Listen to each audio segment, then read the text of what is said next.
they said I wouldn't make it. I just What's up, guys? Rare Spark here, and today I wanted to do things a little different and try something new. So, as you probably know, if you're an NBA fan, NBA free agency is going on right now. That's right.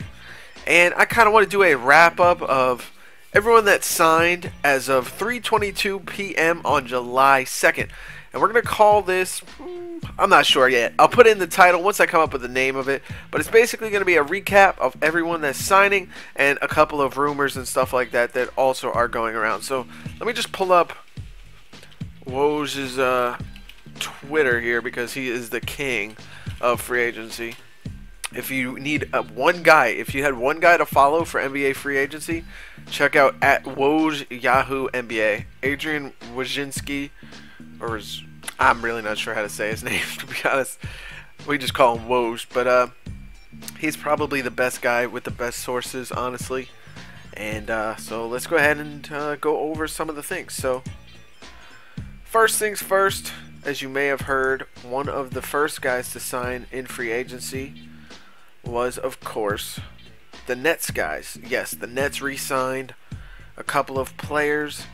They re-signed Thaddeus Young, and they re-signed Brook Lopez as well. So both of those guys finalized their new contracts.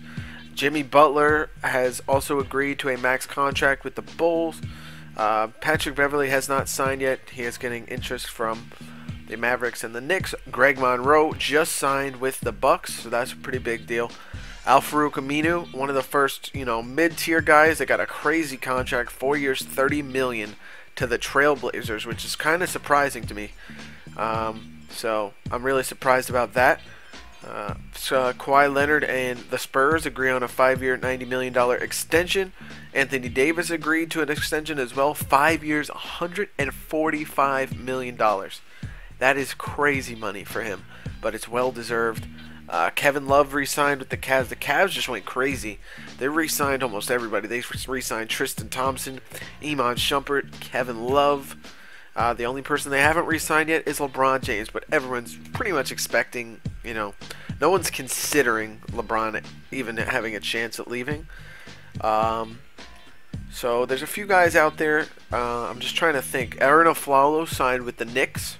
So that's a pretty good signing for the Knicks. He's actually on a really good contract, 2 years, $16 million, with the second year being a player option, because with the cap exploding next year, if a lot of players have a good year, they're going to want to get out of their contract, which is why Melo's contract is actually really good in my opinion, because he's locked up for the Knicks for the next, I guess, 3 more years now, because I think it was a 4-year deal. I could be wrong, but I think it was a 4-year deal. He's locked up for the next 3 years. He could be doing what what LeBron's doing to the Cavs right now, where he opts out every year just to get a bigger contract, and he decided not to do that. So, although it may have not looked like a discount at first, the fact that Melo's locked in, he is technically taking less money than he could have, because he could have had an opt-out after this year, opted out next year in free agency, and bam, he gets a huge contract because of the cap space being jumped up, and there's going to be a lot more space for people to use. So, but yeah, those are the pretty big signings. We're still waiting on the announcements of where Lamarcus Aldridge is going to sign, where Marcus Sol is going to sign as well. We're not really sure. Amir Johnson signed with the Celtics. Kyle Singler agreed to a 5-year, $25 million deal with the Thunder, which is really surprising to me. I mean, I didn't think he was worth that much money. Amari Carroll signed, or Damari Carroll. What am I saying? Amari Carroll. Wow. Damari Carroll signed with the Toronto Raptors, a 4-year, $60 million deal. So $15 million for a freaking role player. That was really surprising to me. I mean, don't get me wrong, Damari Carroll's a good role player, but he's not a star. He can't create his own shot, and you're giving him $15 million a year. It's kind of crazy to me. Let me see. I'm still going through this. Kevin Love re-signed. Oh, Brandon Knight signed with the Suns, 5-year, $70 million. Pretty good deal for him. Like I said, the contracts are kind of crazy. So Let's see. Grizzlies agreed with a 3-year, $18 million deal with Brandon Wright. Paul Millsap agreed to a 3-year, $58 million deal with the Hawks. Pretty good deal there. Paul Pierce rejoins Doc Rivers in L.A. He signed a 3-year, $10 million deal. This one was kind of a lower deal compared to like all the crazy contracts people are getting. Like Iman Shumpert got 4 years, $40 million. Like really? I love Iman, but $10 million a year for him? I don't know, man. This new cap is kind of crazy, and it kind of throws you off a little bit. And the real cap explosion is going to be next year, so it kind of throws people off these numbers. But I guess we'll have to see what the Stars make next year. That'll be in free agency, and then kind of base it off of that, because a lot of these contracts are pretty crazy. Omir Sheik agrees to a 5-year, $60 million deal with the Pelicans, which is pretty good. The Pelicans spent a lot of money on their front court this offseason. Draymond Green re-signed with the Warriors, 5-year, $82 million deal. Pretty damn good deal for him, considering he was making less than $1 million last season, which is really good for him. The Kings made an interesting trade to open up cap space. They sent away Nick Stauskas, Thompson, and Landry. Jason Thompson, that is, and Carl Landry. They're trying to get cap space so they could sign Monte Ellis, Rajon Rondo, or Wesley Matthews. But unfortunately for them, Monte Ellis has signed a 4-year deal with the Pacers. So pretty interesting. Don't know how that's going to be handled by the Kings. Hopefully they didn't trade those guys for nothing. Jay Crowder agrees to a 5-year, $35 million deal with the Celtics. Let's see. Keep going. Jonas Jerebko signed a 2-year, $10 million deal with the Celtics, which is all right. $5 million for him. Like I said, it kind of like normally you wouldn't give that guy $5 million, but with the new cap being next year, a lot of these guys are getting signed more, so it's kind of like throws you off. So Amari Stoudemire is still out there. Shane Larkin has just signed with the Nets, 2-year, $3 million deal. Ed Davis has just signed with Ed Davis has just signed a deal with the Blazers. Wow. So this pretty much, I think, takes them out. I mean, I could be wrong. They could re-sign Lamarcus. Don't get me wrong. But I think they're kind of hinting that they're, giving up on Lamarcus right now, and they're assured he's going to leave at this point. So they signed Ed Davis to a 3-year, $20 million deal. Not bad money for Ed Davis, but at the same time, again, these contract numbers are so much bigger than what people are used to. Like if this was last season, it would probably have been a 3-year, $16 to $18 million deal, which isn't a lot, but over 3 years it can be. So just pretty interesting.